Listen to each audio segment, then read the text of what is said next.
The massive space station called Harmony Prime floated in the void between star systems, like a metal city among the stars.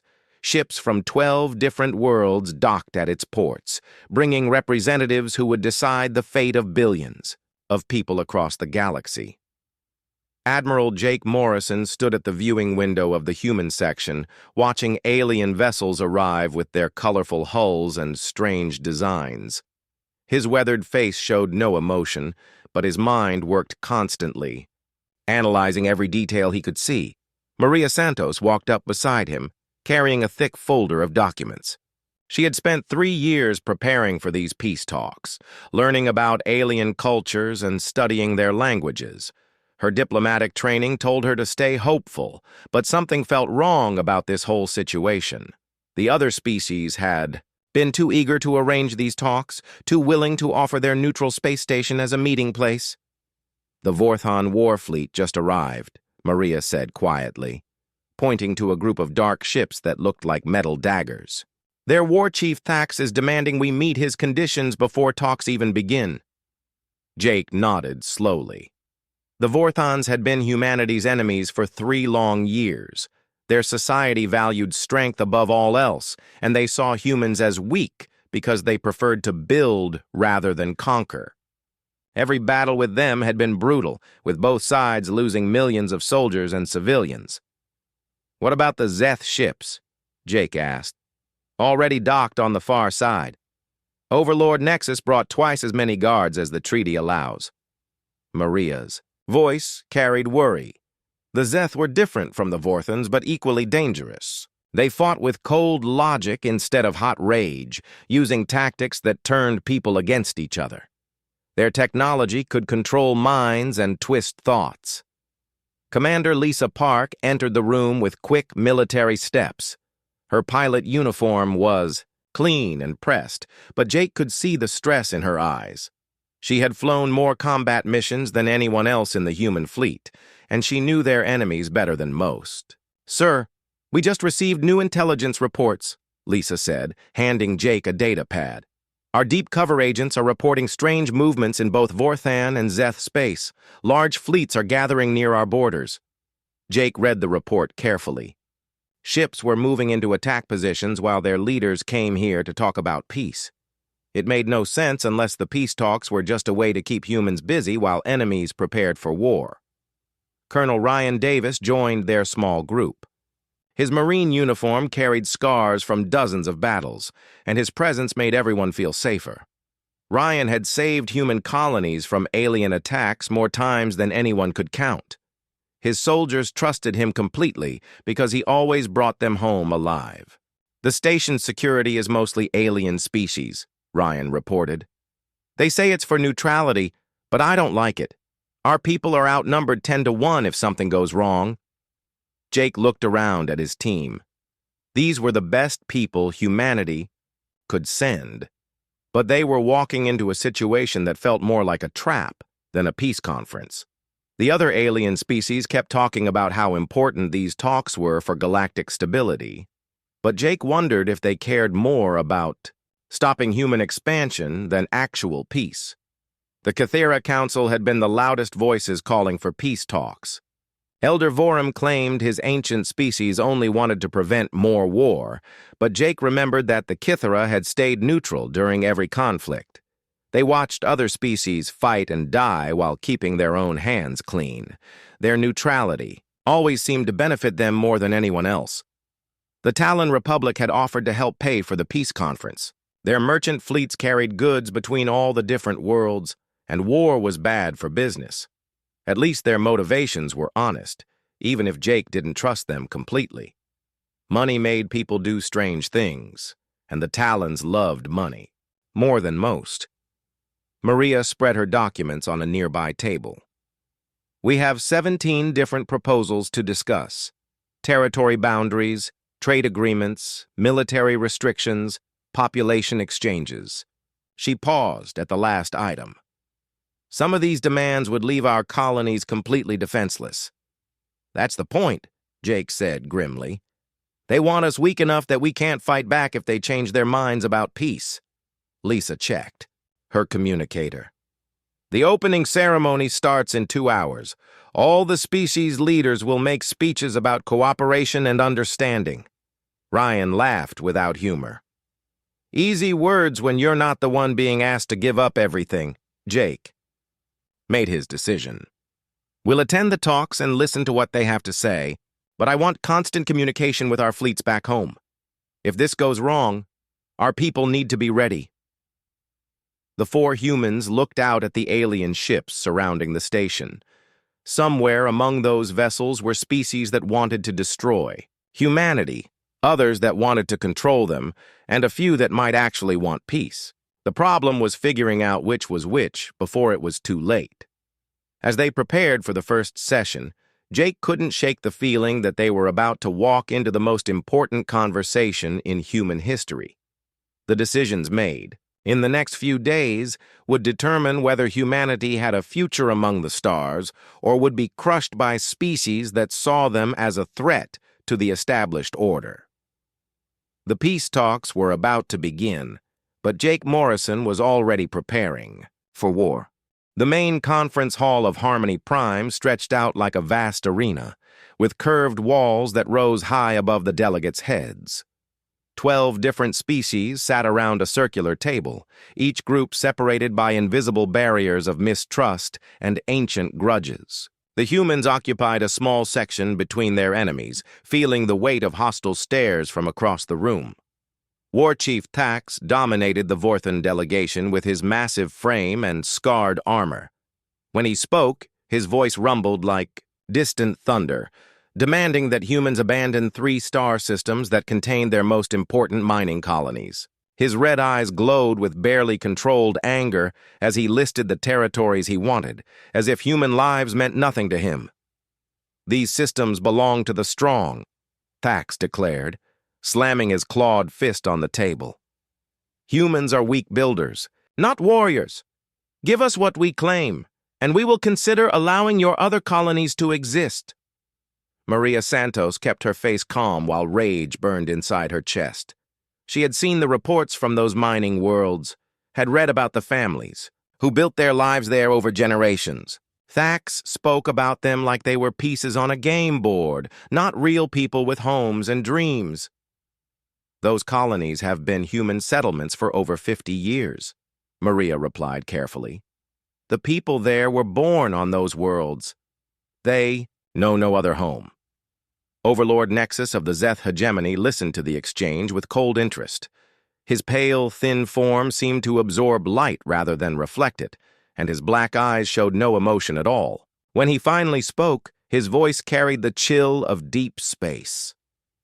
Population relocation is a simple matter, Nexus said, his words precise and cutting. Humans can be moved to worlds better suited for their limited capabilities. We have facilities prepared for such transfers. Ryan Davis felt his muscles tense at the word facilities. In his experience, when enemies talked about moving people to special facilities, those people rarely survived the experience. He caught Jake's eye across the table and saw the same. Dark understanding there. Elder Vorim of the Kithara Council raised one ancient hand for attention. His species had lived among the stars for thousands of years, and their words carried weight with the other delegates. We must all make sacrifices for peace, he said, in his soft, whispering voice. Surely human leaders understand that some compromise is necessary. Jake Morrison studied the alien faces around the table and saw something that made his blood run cold. They had already decided what would happen to humanity. These talks were just a show, a way to make their demands look reasonable to the rest of the galaxy. Every proposal stripped away human defenses while giving their enemies everything they wanted. What sacrifices are the Vorthans making? Jake asked quietly. What territories are they giving up for peace? Thax bared his teeth in what might have been a smile. Vorthans take what we can hold. We sacrifice nothing because we are strong. Enough to keep what is ours. And the Zeth? Maria asked, turning to Nexus. We require additional space for our growing population, Nexus replied without emotion. Human worlds will serve this purpose efficiently. Lisa Park watched the alien delegates and noticed something strange. The species that claimed to be neutral kept exchanging glances when they thought no one was looking. The Talon Republic's trade representative whispered quietly to a Kythera advisor, while delegates from smaller species nodded along with every demand made against humanity. During the first break, the human delegation gathered in their private quarters. Jake sealed the room against listening devices while Ryan checked for hidden cameras or recording equipment. When they were sure they could speak freely, Maria threw her diplomatic folder on the table in frustration. "They're not negotiating," she said, her professional calm finally cracking. "They're dictating terms for our surrender." "Every proposal takes away our ability to defend ourselves," Lisa added. "No military ships within 10 light years of alien borders, no weapons research, no new colony ships. They want us helpless." Jake activated his secure communicator and contacted their intelligence network. "Agent Blue, this is Admiral Morrison. I need an immediate update on enemy fleet movements." The response came through encrypted channels, carrying news that confirmed Jake's worst fears. "Admiral, we're tracking massive military buildups in both Vorthan and Zeth space. They're positioning attack fleets near all our major colonies. Timeline suggests they could launch coordinated strikes within 72 hours. Ryan cursed under his breath. "They're planning to attack whether we sign their treaty or not. The peace talks are just a distraction." "There's more, sir," the intelligence agent continued. "We've intercepted communications between species that claim to be neutral. The Talon Republic has been providing funding for Vorthan shipyards. The Kythera Council shared our military communication codes with Zeth forces last month." Maria felt sick as she realized the scope of the betrayal. How many species are involved? At least 7 of the 12 represented at the talks, possibly more. "Sir, they've been planning this for months, maybe years." Jake ended the communication and looked at his team. "We're not dealing with separate enemies anymore. This is a coordinated effort to eliminate humanity as a galactic power." The second day of talks brought more of the same.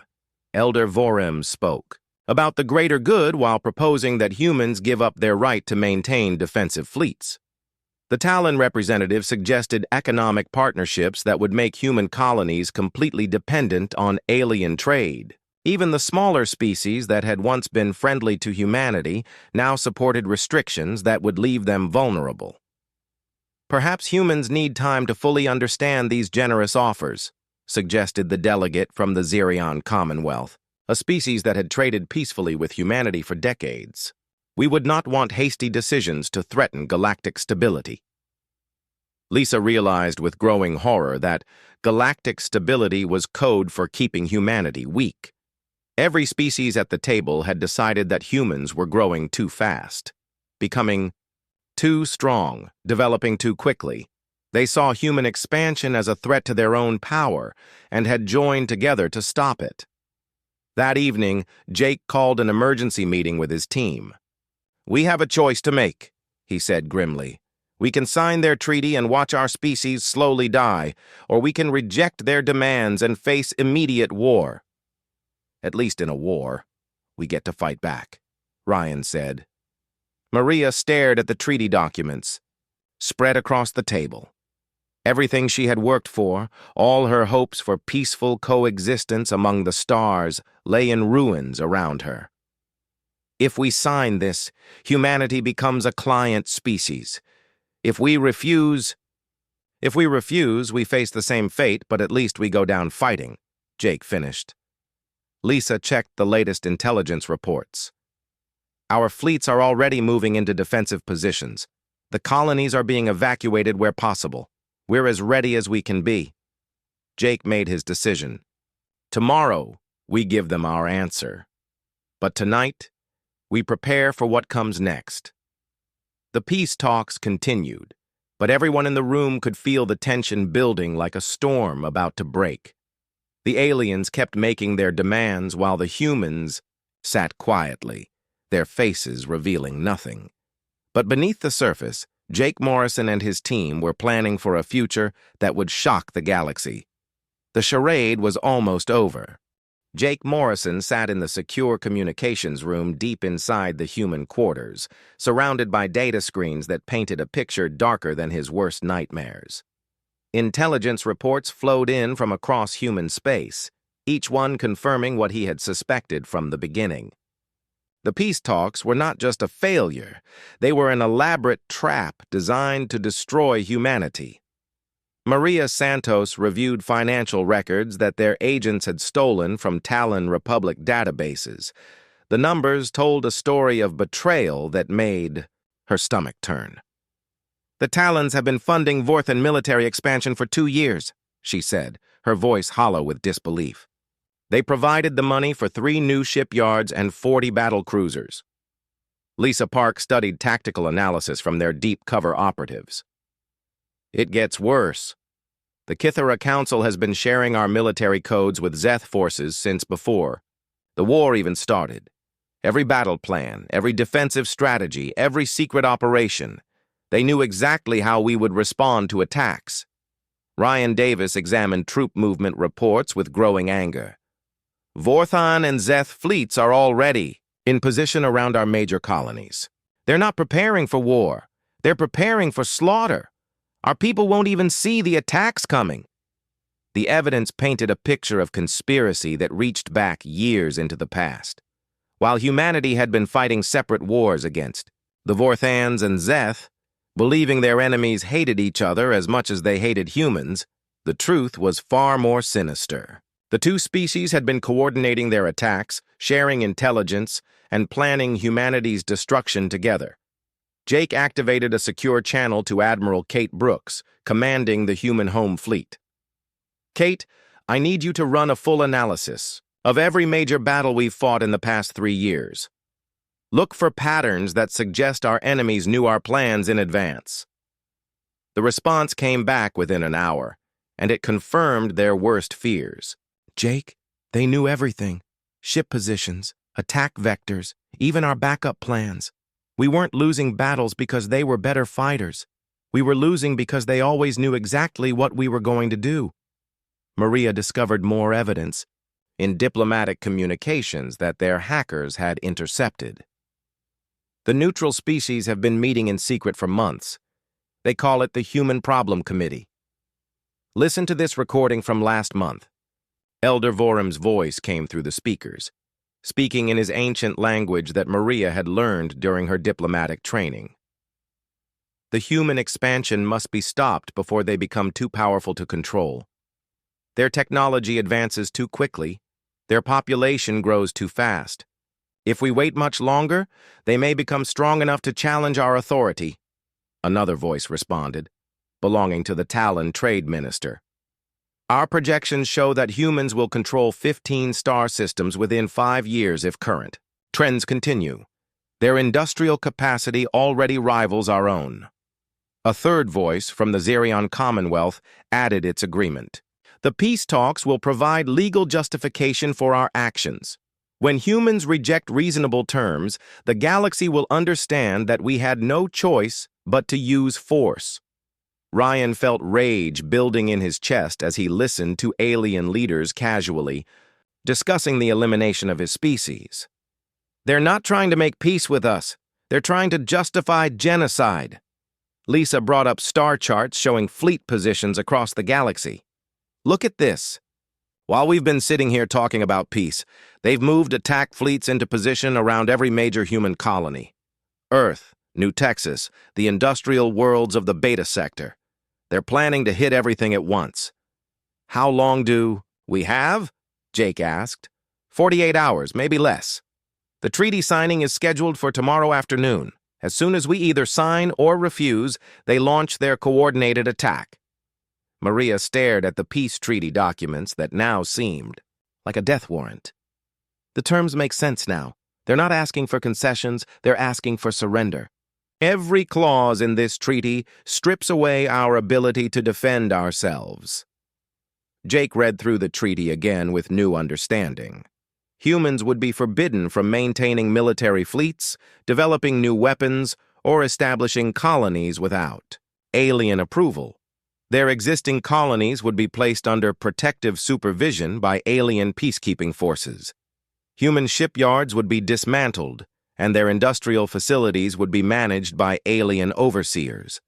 "It's slavery dressed up as peace," Ryan said bluntly. The worst part was the population relocation clauses that Overlord Nexus had mentioned. Humans from strategic worlds would be moved to specially designated planets where they could be more easily monitored and controlled. The document used diplomatic language, but the meaning was clear. Concentration camps. Lisa discovered the final piece of evidence that sealed their fate.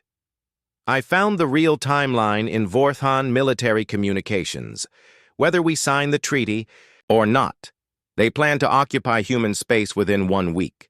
If we sign, they claim we violated the terms. If we don't sign, they claim we're a threat to galactic peace. Either way, we lose," Maria said. Jake stood up and walked to the viewing port, looking out at the alien ships surrounding the station. His mind worked through their options, searching for any path that didn't lead to humanity's destruction. The math was simple and brutal. 12 species had united against 1. Their combined fleets outnumbered human forces by more than 10 to 1. But numbers weren't everything. Jake had studied military history, and he knew that desperate people could accomplish impossible things when they had no choice but to fight. The aliens had made one critical mistake in their planning. They assumed that humans would react like other species, accepting defeat when faced with overwhelming odds. "They don't understand us," Jake said quietly. "They think we'll surrender to save lives, that we'll accept slavery to avoid destruction." "Won't we?" Maria asked. As a diplomat, she had always believed that any negotiated solution was better than war. "No," Ryan answered for Jake. "Humans don't work that way. When we're backed into a corner, we don't give up. We get angry." Lisa nodded in agreement. "Every battle they've won against us has cost them more than they expected. They've been winning because they knew our plans, not because they're better fighters." Jake made his decision. "We're not signing their treaty, and we're not staying here to be arrested when they realize we know about their conspiracy. We're going home to prepare our people for the war that's coming whether we want it or not." Maria felt her diplomatic training warring with her human instincts. "If we leave now, they'll claim we're the aggressors. The galaxy will see us as the ones who chose war over peace. The galaxy already chose war when they decided to eliminate our species," Jake replied. "The only question now is whether we die fighting or die as slaves." Ryan was already planning their escape from the station. "I can get us to our ship, but we'll have to move fast once they realize what we're doing." "Do it," Jake ordered. "But first, I want to send a message to every human colony, every ship captain, every military commander. Tell them the truth about what's happening here. Tell them that humanity stands alone against enemies who want to see us extinct." As his team prepared for their departure, Jake looked one more time at the evidence they had gathered. Bank records, communication intercepts, fleet movements, secret recordings, proof that 12 species had conspired to destroy humanity while pretending to offer peace. Tomorrow, he would present this evidence to the assembled delegates before walking away from the peace talks forever.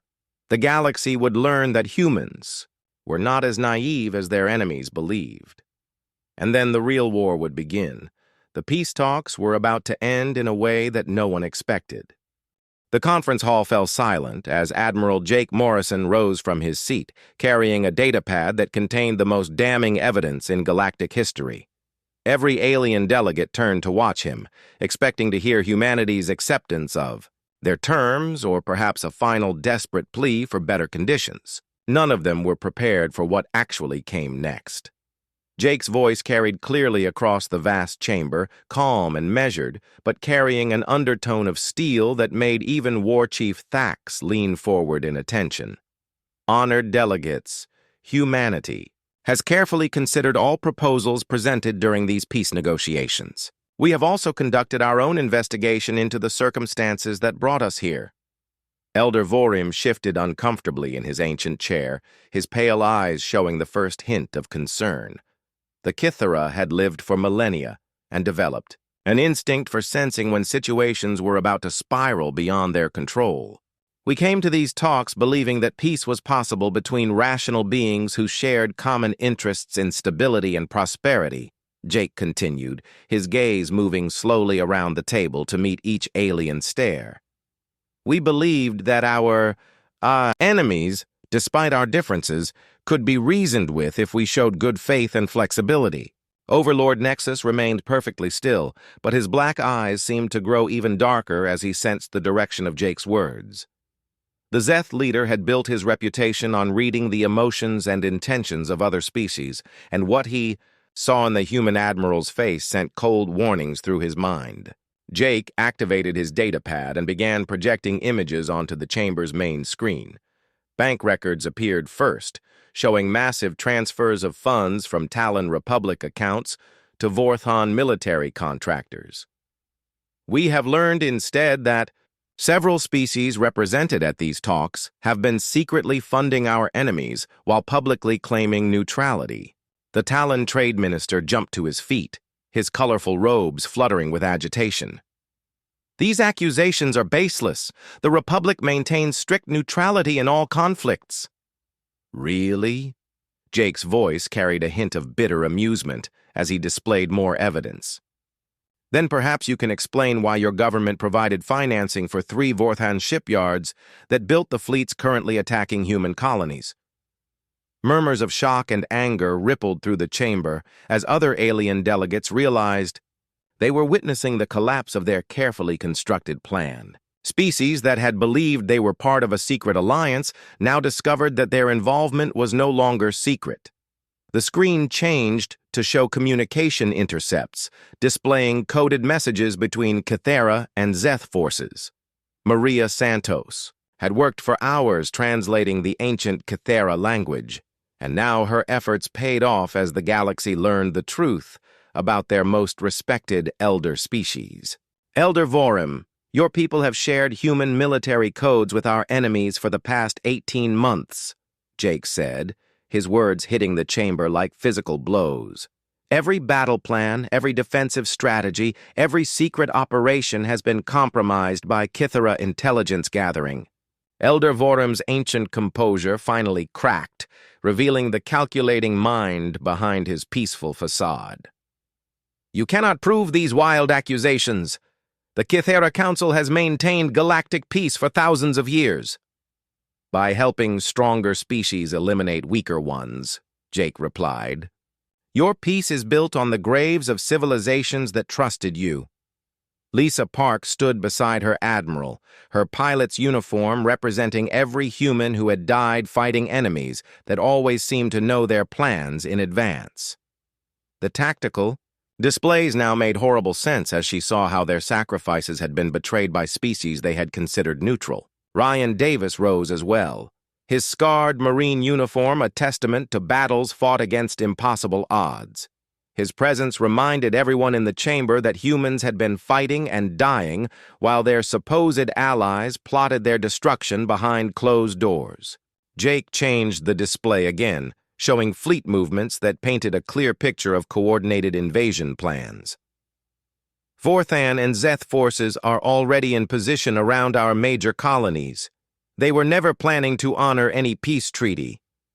Whether we signed your terms or rejected them, you intended to launch coordinated attacks within hours of these talks ending.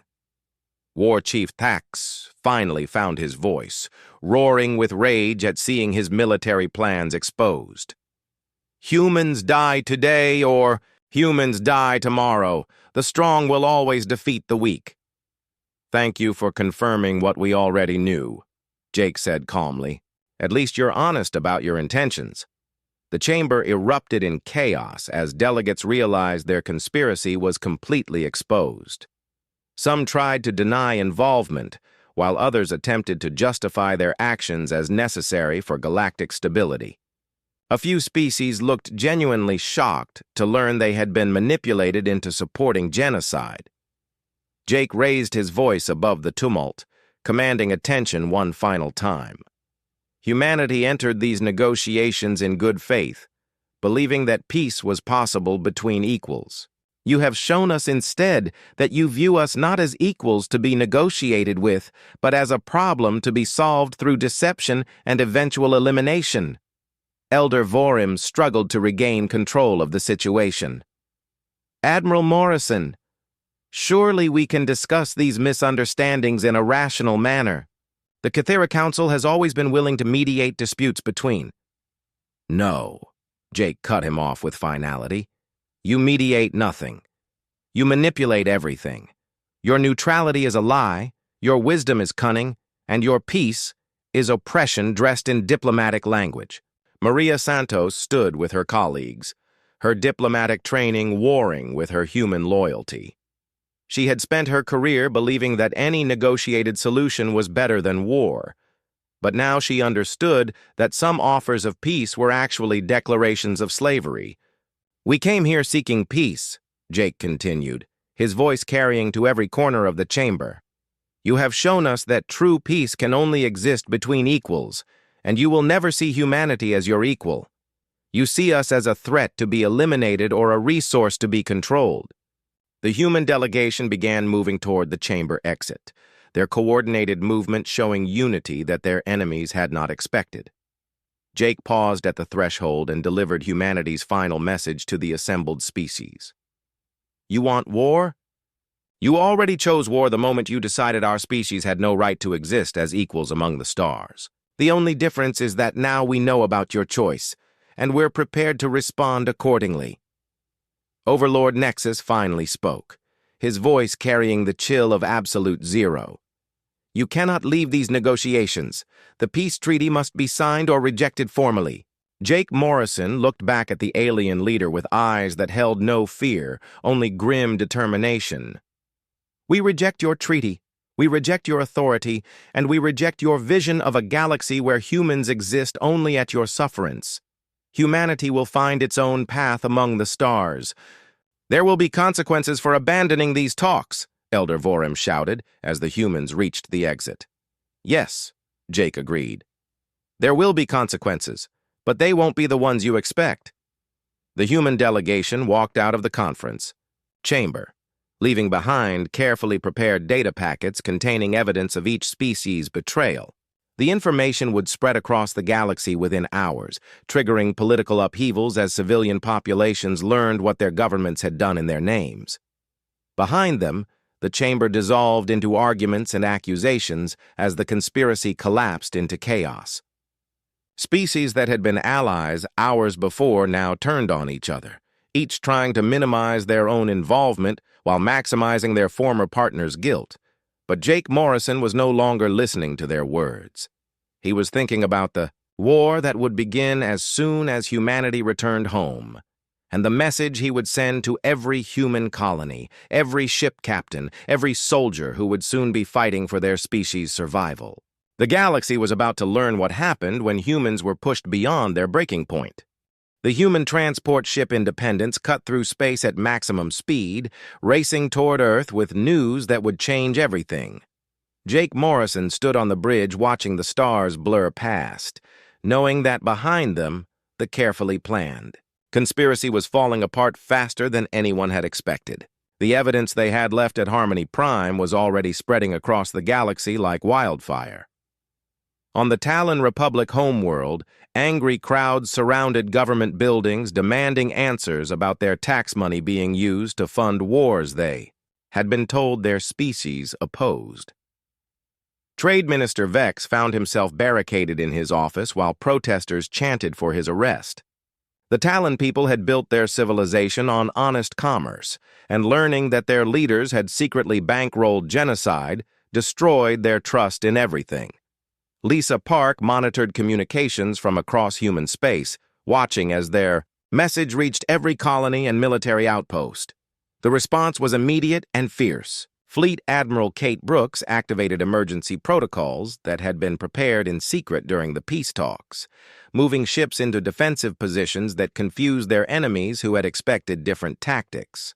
The Vorthan attack on New Texas was supposed to begin 30 minutes ago, Lisa reported. Instead, they're retreating after losing 6 ships to defensive platforms they didn't know existed. Ryan Davis coordinated with Marine commanders across human territory, implementing contingency plans that caught enemy forces completely off guard. Instead of the scattered, poorly coordinated defense that aliens expected, human forces moved with precision that spoke of careful preparation and absolute unity. Zeth invasion forces at Kepler Station are reporting massive casualties, Ryan announced with grim satisfaction. They expected to face 3 defending ships. They found 30. The success of human defenses came from more than just superior preparation. During the months of peace talks, human engineers had been secretly building new weapons and defensive systems based on technology captured from previous battles. The aliens had been so focused on their political conspiracy that they had ignored the possibility of human innovation. Maria Santos watched news feeds from across the galaxy as the evidence of alien betrayal triggered political chaos on dozens of worlds. The Xerion Commonwealth was experiencing its first civil war in 2 centuries as different factions blamed each other for supporting the anti-human alliance. Their parliament had dissolved into fighting, and their military was paralyzed by conflicting orders. The Kythera Council is trying to claim they were gathering intelligence to help humanity, Maria said, unable to hide her disgust. Elder Vorium is giving speeches about how they were secretly working to prevent the war they helped plan. But the most shocking development came from an unexpected source. On the Vorthon homeworld, younger military leaders were challenging War Chief Thax's authority, claiming that his secret alliance with the Zeth had dishonored their warrior culture. Vorthons respected strength and despised deception, and learning that their leader had won battles through betrayal rather than courage sparked rebellions across their empire. Jake received a priority communication from Admiral Brooks with news that seemed impossible. Jake, we're getting surrender requests from 3 Vorthon fleet commanders. They're saying they refuse to fight a war built on lies and asking for single combat challenges instead. The Vorthon Warrior Code demanded that conflicts be resolved through honest battle, not political manipulation. By exposing the conspiracy, humanity had turned their enemies' cultural values against them. Vorthon soldiers who had fought bravely in what they believed was honorable war now felt betrayed by their own leaders. Even more surprising was the response from some Zeth territories. The hegemony's rigid control structure was cracking as regional. Commanders questioned orders that came from a leadership they now knew had lied about human intentions. Zeth logic demanded accurate information for proper decision-making, and discovering that their data had been corrupted by political bias caused systematic failures throughout their command structure. Overlord Nexus is facing challenges to his authority from 12 different Zeth regional governors, Lisa reported. They're claiming his emotional hatred of humans compromised his logical judgment. Ryan coordinated the evacuation of human civilians from contested border worlds. But he found that many colonists refused to leave. Instead of fleeing in terror, they were forming militia units and demanding weapons to defend their homes. The revelation that their enemies had planned to enslave or exterminate them had triggered a response that surprised even veteran military commanders. Colony 47 is reporting that their mining crews have converted their industrial equipment into weapons, Ryan said with amazement. Civilian engineers are building particle beam cannons from ore processing lasers. The transformation went beyond military resistance. Human scientists and engineers who had been working on peaceful projects suddenly redirected their efforts toward weapons research and defensive technology. Universities became research centers for military innovation, and manufacturing facilities began producing war materials at rates that astounded observers. Jake watched tactical displays showing human forces across the galaxy moving with coordination that had never existed before. The threat of extinction had unified humanity in ways that peace never could. Every human settlement, from the largest cities to the smallest outposts, was contributing to the war effort with efficiency that bordered on the supernatural. We're seeing industrial production increases of 300% in some sectors, Maria reported. Civilian volunteers are working 20-hour shifts to build ships and weapons. The alien conspiracy had made one critical miscalculation. They had assumed that exposing their plans would demoralize humanity and force them to accept slavery as the only alternative to extinction. Instead, the revelation had eliminated any human doubts about the necessity of total resistance. More importantly, the evidence of betrayal was destroying the alien alliance faster than military action ever could. Species that had cooperated in secret were now blaming each other for the failure of their plans. Trust between former allies evaporated as each group tried to minimize their own guilt by exposing their partner's involvement. The Talon Republic was experiencing economic collapse as trading partners refused to do business with a species that had funded genocide. The Kithara Council faced rebellion from younger members who rejected their elders' political manipulation. Even smaller species that had provided minor support for the conspiracy were dealing with domestic unrest as their populations learned the truth. Jake received another communication from Admiral Brooks with news that confirmed his strategic assessment. The enemy alliance is fragmenting. Vorten and Zeth forces are actually fighting each other in the Sigma sector. Their coordination has completely broken down. As the Independents approached Earth, Jake could see the massive shipyards that had been secretly expanded during the peace talks now working at full capacity. The orbital platforms that had been described as civilian construction projects were revealing their true nature as military fortifications. Humanity had been preparing for this war while their enemies wasted time on political schemes. "How long do we have before they regroup?" Lisa asked. "They won't regroup," Jake replied with certainty. "Trust is like glass. Once it's broken, you can't put it back together. They spent years building their conspiracy, and we destroyed it in one day." Ryan nodded in agreement.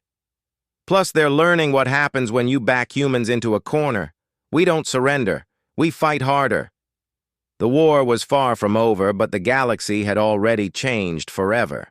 The conspiracy that was supposed to eliminate humanity had instead triggered their transformation from a regional power into a force that would reshape galactic civilization. And the aliens who had planned humanity's destruction were discovering that some species became more dangerous. When threatened, not less. 6 months after the failed peace talks, Fleet Admiral Jake Morrison stood in the command center of the new Terran Federation headquarters, watching displays that showed a galaxy transformed beyond recognition. The orbital complex around Earth had grown into a massive military and industrial center that dwarfed anything humanity had built before. But more importantly, the political map of known space had been redrawn entirely. The Vorthan Empire no longer existed as a unified power. War Chief Thax had been killed by his own subordinates after they learned the full extent of his deception, and his former territory was now controlled by dozens of competing warlords who spent more time fighting each other than threatening anyone else. The warrior culture that had once made them so dangerous had turned inward, destroying their ability to coordinate large-scale military operations. Maria Santos, now serving as Director of Galactic Relations, reviewed diplomatic reports from across the former enemy territories. Her role had changed dramatically from seeking peace with equals to managing relationships with species that had learned to respect human power. The transformation still amazed her, but she had adapted to the new reality with the same skill she had once applied to traditional diplomacy. The Sigma Sector warlords are requesting human arbitration in their territorial disputes, Maria reported. They're offering to pay tribute in exchange for our guarantee of their borders. Jake nodded, but felt no satisfaction from their former enemy's submission. Victory built on others' collapse was temporary, and he knew that lasting security required more than military dominance. Humanity needed to build something better than the conspiracy they had destroyed. The Zeth hegemony had suffered an even more complete breakdown. Overlord Nexus had been replaced by a council of regional governors who spent most of their time arguing about whose logical errors had led to their defeat. Their rigid command structure, designed for efficiency under unified leadership, had collapsed into chaos when that leadership proved to be based on flawed assumptions about human nature. Colonel Ryan Davis, now commanding Terran Defense Forces, monitored security reports from former Zeth territory where rebellions continued to erupt against the local authorities who had supported the anti-human conspiracy. The species that had been enslaved by the Zeth were taking advantage of the chaos to reclaim their freedom, creating dozens of new independent governments that looked to humanity for protection against their former masters. The liberation movements in the former hegemony are requesting military advisors, Ryan reported. They want to establish defense forces capable of preventing future conquest. Send them what they need, Jake ordered. Free species make better neighbors than enslaved ones. Commander Lisa Park, now Admiral Park and head of Terran naval operations, coordinated the expansion of human space that was happening faster than anyone had predicted. Worlds that had been contested battlegrounds 6 months earlier were now peaceful human colonies protected by defensive fleets that no remaining enemy dared to challenge. Construction crews have completed the first phase of New Horizon Station, Lisa announced. The colony ships for the Delta Sector expedition are ready to launch. The most dramatic change had occurred among the species that had claimed neutrality during the conspiracy. The Kythera Council had been overthrown by younger members who rejected their elders' policy of manipulation and control. The new Kythera leadership had formally apologized to humanity and requested permission to establish diplomatic relations based on genuine equality. The Talon Republic had survived their political crisis, but emerged as a fundamentally different civilization. Their new government had implemented strict oversight of military spending and foreign relations, ensuring that their merchant fleets would never again fund genocidal wars. They had also become humanity's most important trading partner, seeking to rebuild trust through honest commerce. The Talon Trade Delegation is requesting an expansion of our commercial agreements, Maria reported. They're offering extremely favorable terms for rare mineral rights, but the most significant development was happening among species that had never been involved in the conspiracy at all. News of humanity's victory against overwhelming odds had spread throughout the galaxy, inspiring other species to resist the established powers that had controlled galactic politics for millennia. Jake reviewed reports from conflicts across known space where smaller species were fighting for independence from ancient empires that had seemed unshakable just months before. The example of human resistance had shown them that even the most powerful enemies could be defeated if their opponents were willing to pay the necessary price. The Andromedans are requesting military assistance against the hegemony of Six, Ryan reported. The Six have been demanding tribute for 3 centuries, but now the Andromedans think they can win their freedom. What do our analysts think? Jake asked. With human support, they have a good chance. The Six are facing rebellions in 4 other sectors and can't concentrate enough force to crush the Andromedans quickly. Jake made his decision. Send them advisors and defensive weapons. The galaxy has room for more free species. The transformation extended beyond military and political changes. Human technology was advancing at unprecedented rates as research programs that had been limited by resource constraints during peacetime received unlimited funding and priority. Scientists who had once worked on theoretical projects were now solving practical problems that would reshape galactic civilization. Lisa reviewed the latest reports from human research facilities with excitement that reminded Jake of her old enthusiasm for combat flying. The new defensive systems are testing beyond all projections. Energy shields that can stop planet-killer weapons, sensors that can track ships across multiple star systems, manufacturing systems that can build a fleet in weeks instead of years. Maria added news from the diplomatic front that showed how completely the balance of power had shifted. We're receiving requests for alliance from species we've never even heard of. Word is spread that humans honor their agreements and protect their allies. But Jake remained focused on the larger picture that was still developing. The galaxy had been stable under the old system because a few powerful species controlled, everyone else through fear and manipulation. That system was gone, replaced by something that was still taking shape. The question now is what we build to replace what we destroyed, Jake said thoughtfully. Military victory is temporary if we don't create something better. The answer came from an unexpected source. Species across the galaxy were proposing a new form of galactic governance based on the principles that humanity had demonstrated during their struggle for survival.